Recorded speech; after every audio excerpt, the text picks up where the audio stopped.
The sway of the nuclear arms industry over Donald Trump and Congress is terrifying. Until recently, few of us woke up worrying about the threat of nuclear war.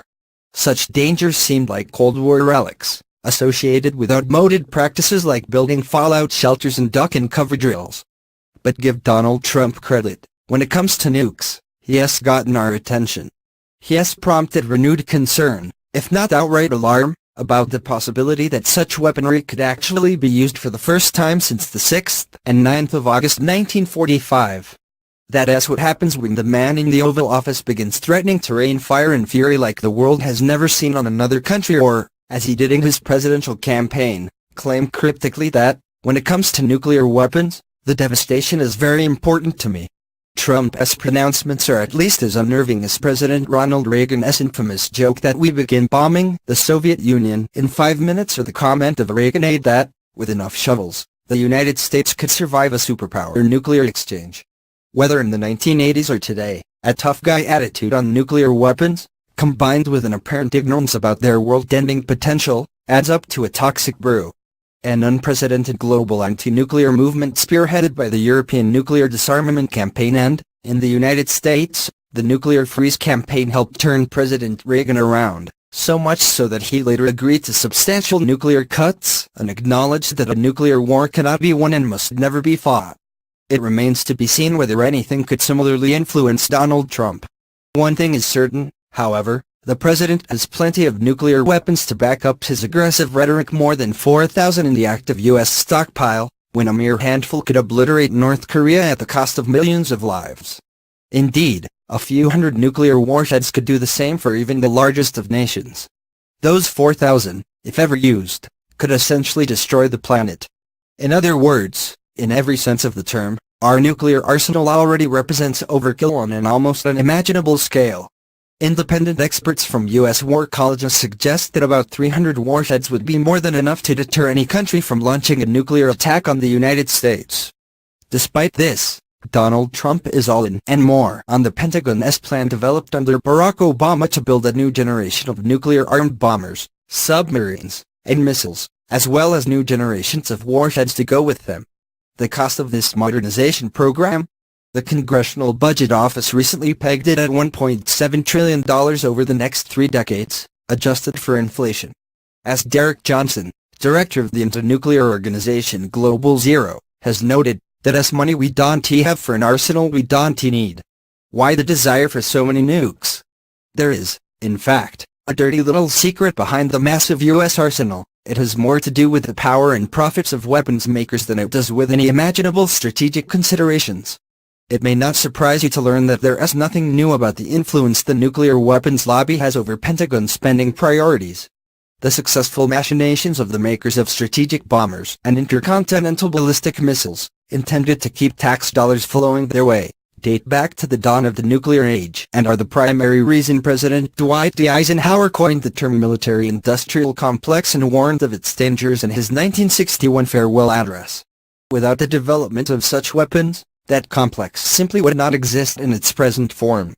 The Manhattan Project, the vast endeavor that produced the first workable nukes during World War II, was one of the largest government-funded research and manufacturing projects in history. Today's nuclear warhead complex is still largely built around facilities and locations dating back to the time. The Manhattan Project was the first building block of the permanent arms establishment that came to dominate in Washington. The nuclear arms race against that other superpower, the Soviet Union, was crucial to the rationale for a permanent war state. In those years, it was the key to sustaining the building, funding, and institutionalizing of the arms establishment. As Eisenhower noted in that farewell address of his, a permanent arms industry of vast proportions had developed for a simple enough reason. In a nuclear age, America had to be ready ahead of time. As he put it, we can no longer risk emergency improvisation of national defense. And that was for a simple enough reason. In an era of potential nuclear war, any society could be destroyed in a matter of hours. There would be no time, as in the past, to mobilize or prepare after the fact. In addition, there were some very specific ways in which the quest for more nuclear weapons and delivery vehicles drove Eisenhower to give that farewell address. One of his biggest fights was over whether to build a new nuclear bomber. The Air Force and the arms industry were desperate to do so. Eisenhower thought it a waste of money, given all the other nuclear delivery vehicles the U.S. was building at the time. He even cancelled the bomber, only to find himself forced to revive it under immense pressure from the arms lobby. In the process, he lost the larger struggle to rein in the nation's nuclear buildup and corral the burgeoning military-industrial complex. At the same time, there were rumblings in the intelligence community, the military establishment, the media, and Congress about a missile gap with the Soviet Union. The notion was that Moscow had somehow jumped ahead of the United States in developing and building intercontinental ballistic missiles (ICBMs). There was no definitive intelligence to substantiate the claim, and it was later proved to be false. However, a wave of worst-case scenarios leaked by or promoted by intelligence analysts and eagerly backed by industry propaganda made that missile gap part of the everyday news of the time. Such fears were then exaggerated further, thanks to hawkish journalists of the era like Joseph Alsop and prominent Democratic senators like John F. Kennedy and Lyndon Johnson, as well as Stuart Symington, who just happened to be a friend and former colleague of an executive at the aircraft manufacturing company Convair, which, in turn, just happened to make ICBMs. As a result, he lobbied hard on behalf of a Pentagon plan to build more of that corporation's Atlas ballistic missiles, while Kennedy would famously make the non-existent missile gap a central theme of his successful 1960 campaign for the presidency. Eisenhower couldn't have been more clear right about all of this. He saw the missile gap for the fiction it was, or, as he put it, a useful piece of political demagoguery for his opponents. Munitions makers, he insisted, are making tremendous efforts towards getting more contracts and in fact seem to be exerting undue influence over the senators. Once Kennedy took office, it became all too apparent that there was no missile gap, but by then it hardly mattered. The damage had been done.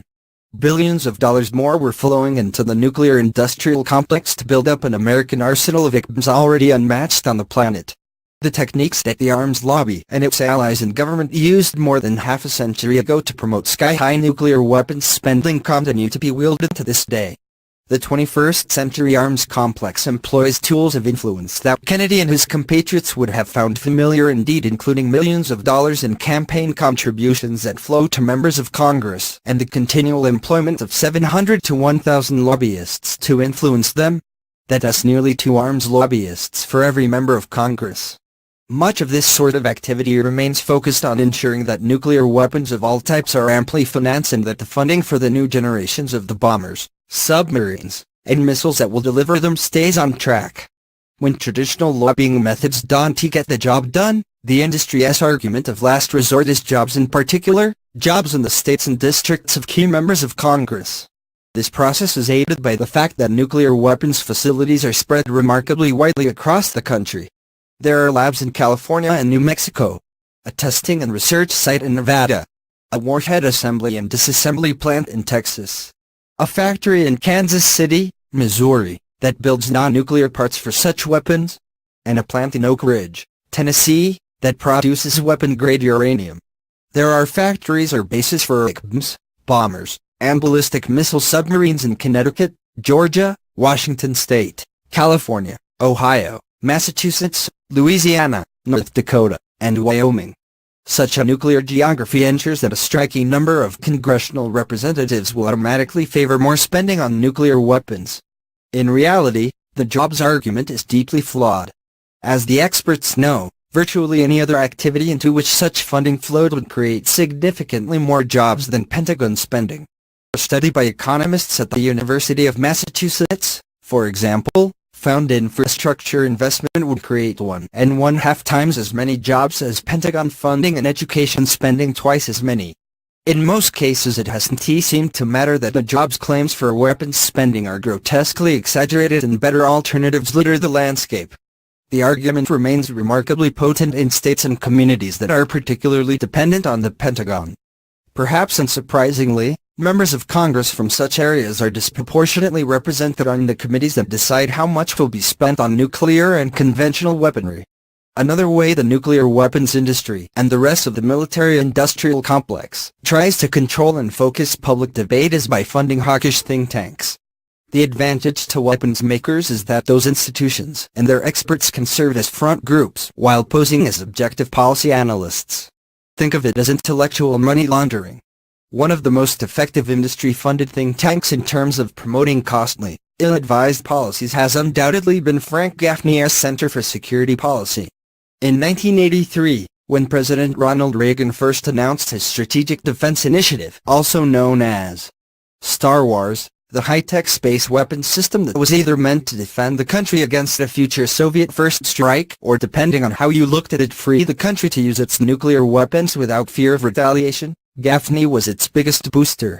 More recently, he has become a prominent purveyor of Islamophobia, but the impact of his promotional work for Star Wars continues to be felt in weapons contracts to this day. Gaffney served in the Reagan-era Pentagon, but left because even that administration wasn't anti-Soviet enough for his tastes once the president and his advisors began to discuss things like reducing nuclear weapons in Europe. It didn't take him long to set up his center with funding from Boeing, Lockheed, and other defense contractors.